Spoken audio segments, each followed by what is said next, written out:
नमस्कार, FM news देख रहे हैं आप। मैं हूं आपके साथ अंजलि सिंह। रुख करते हैं उत्तर प्रदेश की खबरों का। जैसा कि कांग्रेस में लंबे समय से बागी सुर बुलंद करने वाले पूर्व केंद्रीय मंत्री कपिल सिब्बल ने आज सपा के समर्थन से राज्यसभा के लिए अपना नामांकन दाखिल कर दिया।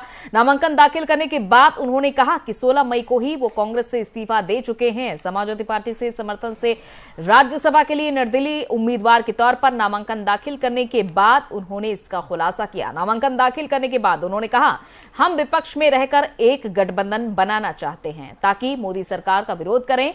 हम चाहते हैं कि 2024 में ऐसा माहौल बने हिंदुस्तान में कि मोदी सरकार की जो खामियां हैं वो जनता तक पहुंचाई जाएं। कपिल सिब्बल ने समर्थन के लिए आजम खान का भी शुक्रिया अदा किया, लेकिन उन्होंने ये साफ कर दिया कि वो सपा में शामिल नहीं होने जा रहे, बल्कि निर्दलीय उम्मीदवार के तौर पर नामांकन दाखिल किया है। आइए आपको सुनाते हैं उन्होंने क्या कुछ कहा।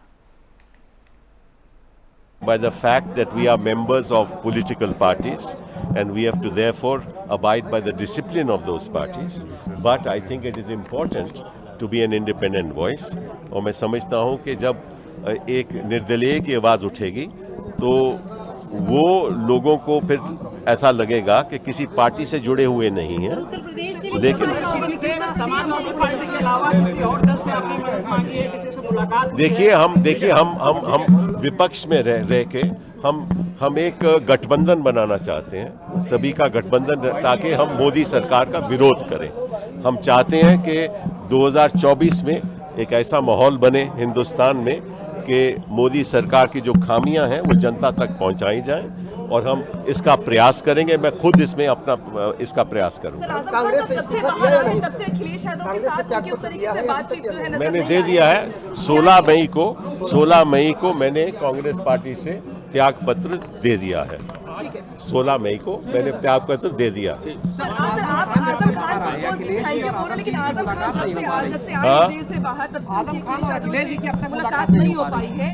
क्या आजम खान और अखिलेश जी की अब तक मुलाकात नहीं। अरे भैया, आप देखिए, मैं यहाँ आया हूँ, ये सवाल अब हमसे काहे को पूछ रहे हैं?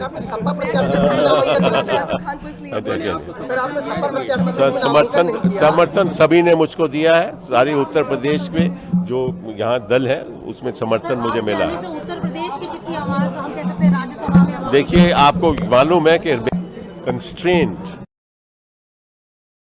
कैसा रहा है सिब्बल का अब तक का सियासी सफर। 8 अगस्त 1948 को पंजाब की जालंधर में उनका जन्म हुआ। वीपी सिंह की सरकार में 1989 से 90 के दौरान सिब्बल एडिशनल सॉलिसिटर जनरल रहे। 1996 में पहली बार कांग्रेस से सुषमा स्वराज के खिलाफ चुनाव लड़े। 1998 में पहली बार कांग्रेस के टिकट पर राज्यसभा पहुंचे। 10 मई 2004 से 16 मई 2014 तक लोकसभा सांसद रहे। 23 मई 2004 से 26 मई 2014 तक केंद्र में मंत्री रहे। इस दौरान उन्होंने विज्ञान और तकनीकी मंत्रालय भारत सरकार और संसाधन विकास मंत्रालय, सूचना और संचार तकनीकी मंत्रालय और कानून मंत्रालय का प्रभार संभाला। 5 जुलाई 2016 से अभी तक वो राज्यसभा सांसद हैं। 16 मई को उन्होंने कांग्रेस से इस्तीफा दिया था। 25 मई 2022 को सपा के समर्थन से राज्यसभा के लिए निर्दलीय प्रत्याशी के तौर पर नामांकन दाखिल किया।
तो कांग्रेस छोड़कर समाजवादी पार्टी के समर्थन से राज्यसभा चुनाव के लिए नामांकन दाखिल करने वाले कपिल सिब्बल ने सोनिया गांधी की तारीफ की थी।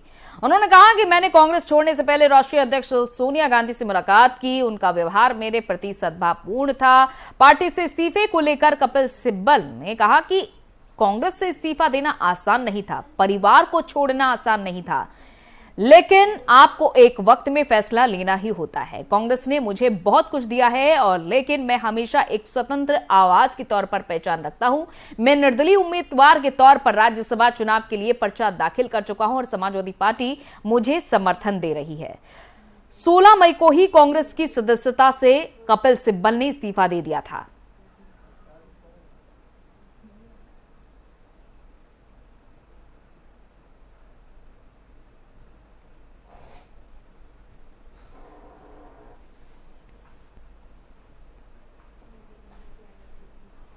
और लखनऊ से हमारे संवाददाता नितिन अवस्थी इस खबर पर हमारे साथ जुड़ चुके हैं। नितिन, G23 के बागी रहे कपिल सिब्बल ने कांग्रेस 16 मई को ही छोड़ दी थी और अब निर्दलीय प्रत्याशी के तौर पर राज्यसभा के लिए जाने का रास्ता उन्होंने समाजवादी पार्टी के साथ तय किया है। बिल्कुल अंजलि जी, आपको बताना चाहूंगा कि कांग्रेस छोड़कर कपिल सिब्बल ने सपा से राज्यसभा के लिए भरा है नामांकन। अब करेंगे साइकिल की सवारी। आपको बताना चाहूंगा कि कांग्रेस के कद्दावर नेता और देश के नामचीन वकीलों में शुमार कपिल सिब्बल ने कांग्रेस का दामन छोड़कर सपा की पर साइकिल की सवारी करना पसंद कर लिया है। आज उन्होंने राज्यसभा के लिए सपा की ओर से नामांकन भी दाखिल किया है। नामांकन दाखिल करने के बाद कपिल सिब्बल ने कहा, मैं कांग्रेसी था, अब नहीं हूँ। कपिल सिब्बल ने इस कदम से देश के राजनीतिक गलियारों में खलबली मच गई है, क्योंकि एक बड़े नेता के तौर पर माने जाते थे, कांग्रेस के कद्दावर नेता थे। अब देखने वाली बात यह होगी कि जहां लगातार कांग्रेस से छोड़ के लोग कहीं भाजपा में शामिल हो रहे हैं तो कहीं सपा में शामिल हो रहे हैं, कांग्रेस की स्थिति क्या रहेगी। सबसे अहम बात यह बताया जा रहा है, क्योंकि ऐसे बड़े बड़े नेता जिनकी अपेक्षा नहीं करी गई थी, जिन्होंने कांग्रेस छोड़ दी है, तो हालात बात से बदतर होते जा रहे हैं कांग्रेस की। लेकिन सबसे अहम बात यह है कि राज्यसभा में अभी 2 उम्मीदवारों की बात और हो रही है। बताया जा रहा है सूत्रों के हवाले से कि डिम्पल यादव भी सपा से नामांकन कर सकती है। उनके अलावा एक और शख्स है जो नामांकन करने के लिए सक्षम है। लेकिन सबसे अहम बात यह भी है कि भाजपा से और सपा से कुल दोनों में ही आमने सामने की टकरार है, क्योंकि 36 विधायकों से एक राज्यसभा सांसद जाता है। इसलिए मैं आपको बताना चाहूंगा कि जितनी सीटें होंगी उस हिसाब से देखा जाता है। जहां सपा का देखा जाए तो 125 है, तो उसमें 3 सीटें उनको मिलने की उम्मीद है। वहीं बात कर लीजिए भाजपा की, तो भाजपा की 273 सीटों के नजर ये देखा जा रहा है कि 8 सीटें लगभग उनको मिलने के लिए देखा जा सकता है और मिल सकती है लगभग। तो ये जरूर ये महत्वपूर्ण बात है। मगर कपिल सिब्बल एक कद्दावर नेता थे कांग्रेस से, अब वह सपा के साथ बैठेंगे और राज्यसभा में। तो कहीं ना कहीं रामगोपाल जी आज मौजूद थे जब नामांकन हुआ, अखिलेश यादव मौजूद थे, उनके अलावा कई ऐसे बड़े नेता जो थे जो आज नामांकन करवाने गए थे, उनके साथ मौके पर थे। अब देखने वाली बात यह होती कि राज्यसभा में सीधे तौर पर अब वो जहां पर कांग्रेस के लिए हमेशा दिखते थे, अब वह सपा के साथ रहेंगे और सपा की साइकिल चलाएंगे। अब उसका असर क्या भाजपा पर पड़ता है, ये देखने वाली बात होगी। जी चलिए, बहुत बहुत शुक्रिया नितिन तमाम जानकारी के लिए। तो राज्यसभा में फिलहाल समाजवादी पार्टी के 5 सदस्य हैं, 5 राज्यसभा सांसद हैं और अब ये देखना ये होगा कि कपिल सिब्बल ने निर्दलीय उम्मीदवार के तौर पर अपना पर्चा भरा है राज्यसभा जाने के लिए, लेकिन समर्थन है कांग्रेस के बजाय समाजवादी पार्टी का।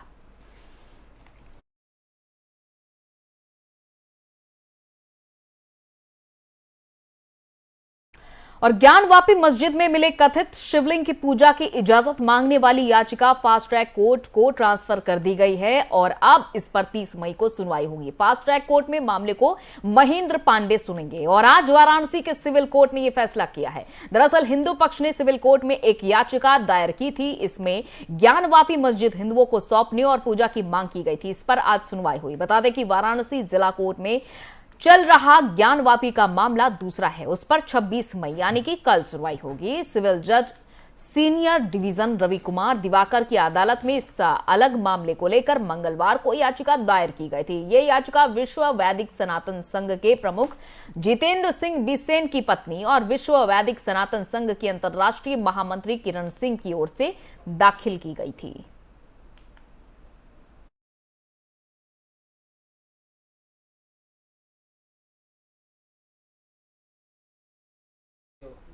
मथुरा श्री कृष्ण जन्मस्थान मामले में वादी लखनऊ निवासी अधिवक्ता शैलेंद्र सिंह के बाद पर एडीजे सप्तम की अदालत में सुनवाई हुई। इसमें वादी ने श्री कृष्ण जन्मस्थान मामले में पूर्व में दाखिल वाद और आगे दाखिल होने वाले वादों को एक साथ सुने जाने की मांग की।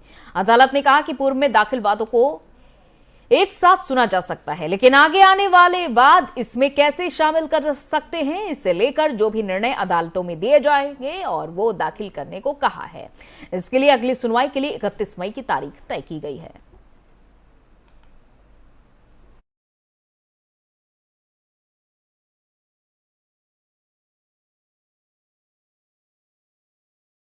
और कल का दिन उत्तर प्रदेश वासियों के लिए बेहद ही महत्वपूर्ण होने वाला है, क्योंकि कल योगी सरकार विधानसभा में पूर्ण बजट पेश करने जा रही है। ये योगी 2.0 का पहला बजट होने वाला है। कल प्रस्तुत होगा पूर्ण बजट। वित्त मंत्री सुरेश खन्ना विधानसभा में बजट पेश करेंगे। अब तक का सबसे बड़ा बजट ये माना जा रहा है, जो कि 6,10,000 करोड़ के करीब होगा। नई योजनाओं पर प्रदेश सरकार का ध्यान रहेगा। नई योजनाओं को शुरू करने के लिए बजट में प्रावधान होगा। किसानों को सिंचाई के लिए मुफ्त बिजली का प्रावधान हो सकता है। तो उम्मीदें काफी हैं उत्तर प्रदेश की जनता को इस बजट से, लेकिन देखना होगा कि नए कार्यकाल में किस तरह से योगी सरकार उम्मीदों पर खरी उतरती है उत्तर प्रदेश की जनता के।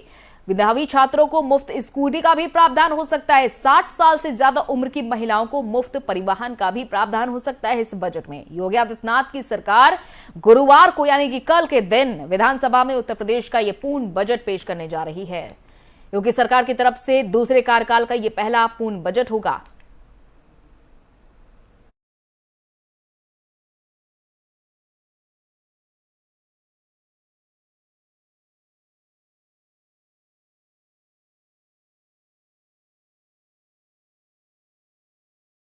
यूपी विधानसभा में आज की कार्यवाही हमेशा के लिए याद की जाएगी। आज विधानसभा की कार्यवाही में अखिलेश और केशव मौर्य की तीखी नोकझोंक हो गई। केशव प्रसाद मौर्य के बयान पर अखिलेश यादव बेहद नाराज नजर आए। दरअसल बातचीत का दौर शुरू होने के साथ ही अखिलेश और केशव में बहस का नजारा बन गया। केशव प्रसाद मौर्य अखिलेश यादव को घेरते हुए कहने लगे कि क्या सैफई की जमीन बेचकर यूपी में सड़कें बनवाई थी। केशव के इसी बयान पर अखिलेश ने नाराजगी जाहिर की और पलटवार करते हुए जमकर हमला बोला। उन्होंने कहा, विकास के लिए तुम कहां से पैसे लाए थे? तुम क्या पिताजी से पैसे लाए हो? वहीं मामला बढ़ता देख मुख्यमंत्री योगी आदित्यनाथ को बीच बचाव करना पड़ा। देखिए, ये सड़क किसने बनाई? आपने बनाई? बताइए बताइए। फोर लेन किसने बनाई बताइए? अध्यक्ष जी, मैं आप कृपया करके आपस में डिबेट नहीं करें। कृपया करके नेता प्रतिपक्ष पूर्व मुख्यमंत्री जी को ये बता दीजिए, ये 5 साल सत्ता में नहीं रहे, आगे 5 साल के लिए फिर विदा हो चुके हैं।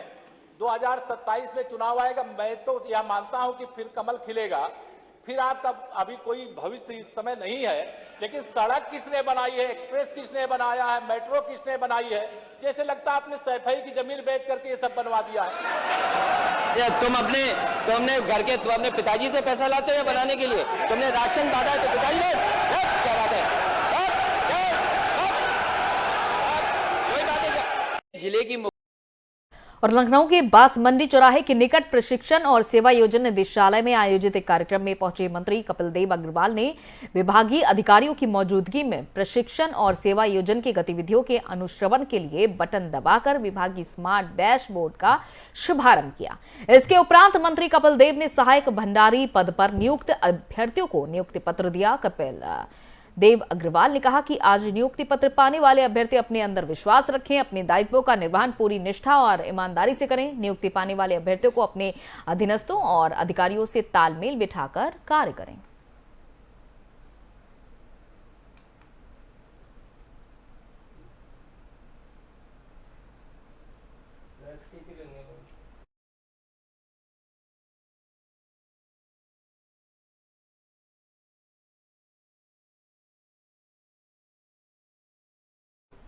और बीते दिन अमरोहा के धनौरा में भारतीय किसान यूनियन असली की मासिक पंचायत हुई और ये बैठक ब्लॉक परिसर में संपन्न हुई।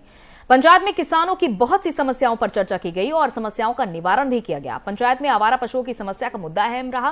किसानों ने कहा कि आवारा पशु लगातार फसलों को नुकसान पहुंचा रहे हैं, जिनसे निजात दिलाई जाए। और पंचायत में किसान नेता मंडल अध्यक्ष डूंगर सिंह ने कहा कि 15 दिन के भीतर आवारा पशुओं पर लगाम नहीं लगी तो किसानों को मजबूरन बेबस होकर आवारा पशुओं को तहसील में ब्लॉक परिसर में बांधना पड़ेगा। साथ ही बैठक में राशन कार्ड और खराब सड़कों की समस्या पर भी चर्चा की गई।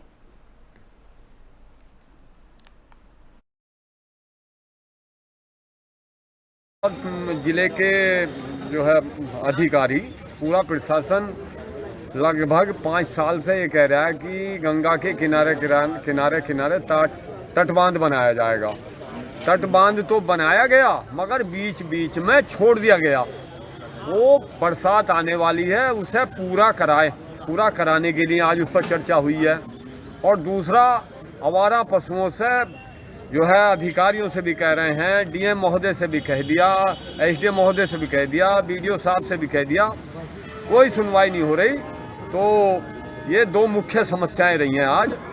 अगर ये 8 तारीख तक ना हल हुई तो हम 9 में अनिश्चितकालीन धरना तहसील मुख्यालय पर देंगे।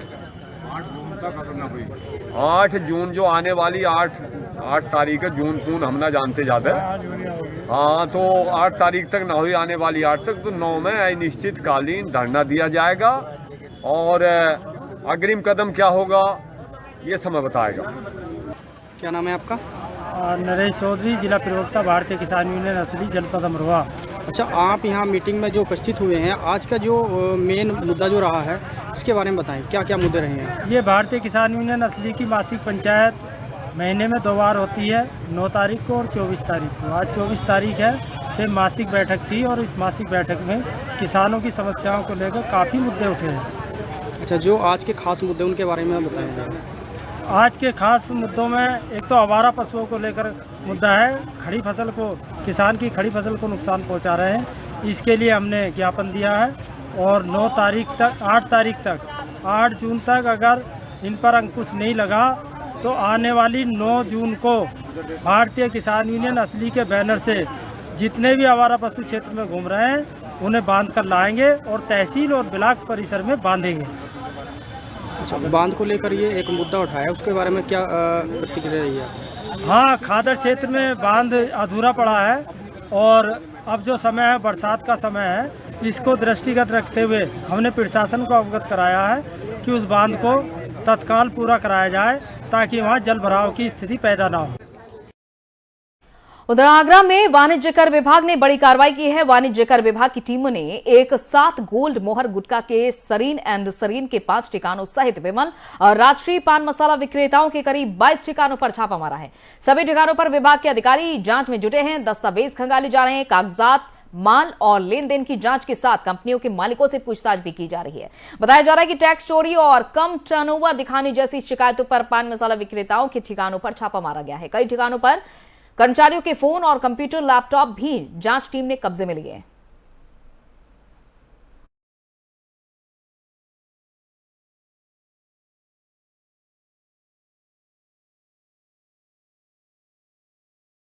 और गौतम बुद्ध नगर में भूमाफिया सरकारी जमीन पर नजरें गड़ाकर बैठे हुए हैं। मौका मिलते ही अवैध कब्जे किए जा रहे हैं। और अब एक और बड़ा मामला ग्रेटर नोएडा के हल्दोनी गांव में सामने आया है। गांव के पूर्व प्रधान ने अपने परिवार और कुछ दूसरे लोगों के साथ मिलकर प्राइमरी पाठशाला की जमीन पर कब्जा कर लिया। इस जमीन पर बकायदा अवैध बाजार लगाया जा रहा है। टीन शेड डालकर अस्थायी दुकानें बना दी गई हैं और इनसे हर महीने लाखों रुपए किराया वसूल किया जा रहा है। और इतना ही नहीं, एसडीएम और तहसीलदार के आदेश पर इन लोगों के लिए पैमाने भी हैं। और गांव वालों ने एक बार फिर से जिला प्रशासन से शिकायत की है। प्राइमरी स्कूल की जमीन को माफिया के चंगुल से मुक्त करवाने की मांग की है। दादरी तहसील से मिली जानकारी के मुताबिक प्राइमरी पाठशाला की जमीन पर कब्जा करने वाले लोगों के खिलाफ मुकदमे में आदेश पारित किया जा चुका है और अब इस मामले पर 29,25,000 रुपए का जुर्माना लग चुका है। इस पैसे की वसूली करने के लिए स्थानीय लेखपाल और राजस्व निरीक्षक को आदेश भी दिए गए हैं। पटवारी की ओर से आरोपियों को रिकवरी का नोटिस भी दिया गया है कि 7 दिनों के अंदर प्राइमरी पाठशाला से अवैध निर्माण हटा लिया जाए। आदेश का पालन नहीं करने पर कानूनी कार्रवाई भी की जाएगी।